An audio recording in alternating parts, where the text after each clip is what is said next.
I'd like to start us off with a couple of personal stories. The first takes place a little over a year ago when I joined my mother and one of her friends, a man in his late 60s, in a conversation about him relearning how to talk to his son. To be clear, this man is one of the smartest, nicest, closest to God people I could name, and the tensions between him and his son were not nearly of the caliber that we may immediately imagine when we hear about tensions between family.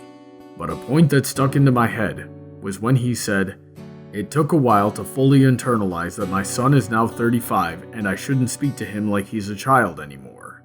Another story I should tell brings us further back to last Easter's celebration, when I watched my late 80s aged grandmother constantly give basic cooking advice to my early 60s aged mother, who is one of the best cooks I could name, at least in my eyes. Mere hours later, my mother reminded me of something equally fundamental. I don't remember exactly what it was, but I do remember pointing out how I'm not only much too old to not know these things, but that I have also already demonstrated these abilities multiple times. My mother's response was, "Did you see the way my mother talked to me while I was cooking, even though I've been doing it for over 50 years? Mothers never grow out of these things." Fast forward to watching Forever Philly as it aired, and I found myself remembering these two previous stories and rethinking my perspective on them. In the episode, we saw Rarity try to reconnect with Sweetie Belle in a way that she had connected to her in the past. But Sweetie Belle's interests and tastes had changed a lot in that time. At some level of consciousness, Rarity failed to realize this and continued to address Sweetie Belle as if she had been as young as she was. When things like this happen to me, it seems logical, at least from my perspective, that my parents still see me as the child that I once was.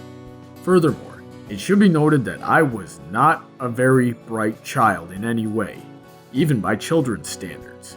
But since I was a teenager, I've worked very hard to learn as much as I can about anything that I can so that I might use my talents to help others. To feel like I'm still being viewed and addressed as if I hadn't changed from that is extremely insulting.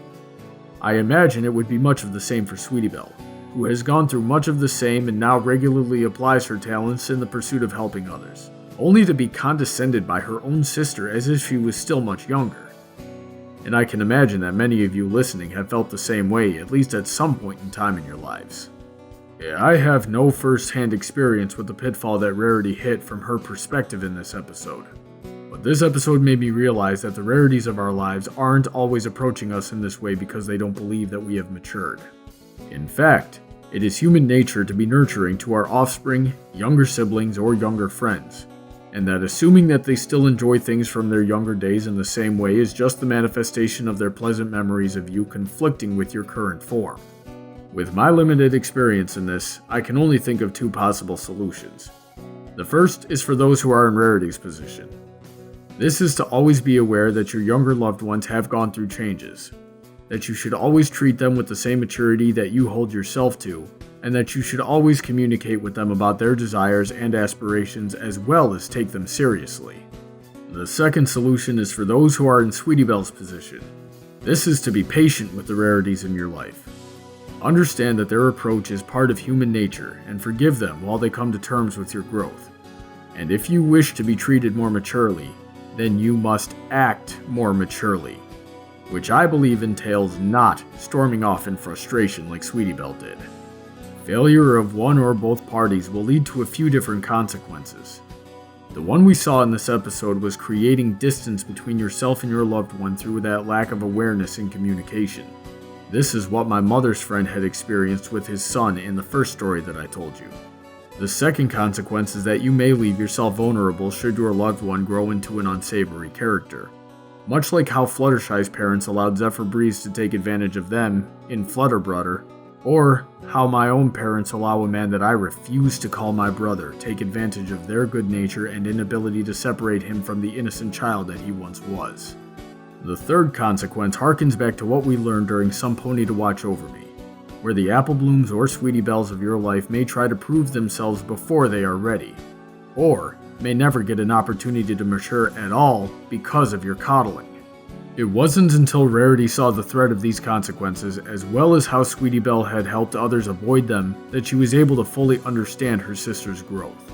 Likewise, Sweetie Belle was able to understand that Rarity's pitfall didn't come from condescension, but from love backed by happy memories that she was eager to relive. Going forward, they will both know that no matter how old they are, Sweetie Belle will always be Rarity's younger sister, even if she isn't still her little sister. And then they will be able to form even closer bonds by putting away childish things and learning more about each other. And then maybe we can do the same. And that's the moral of the story.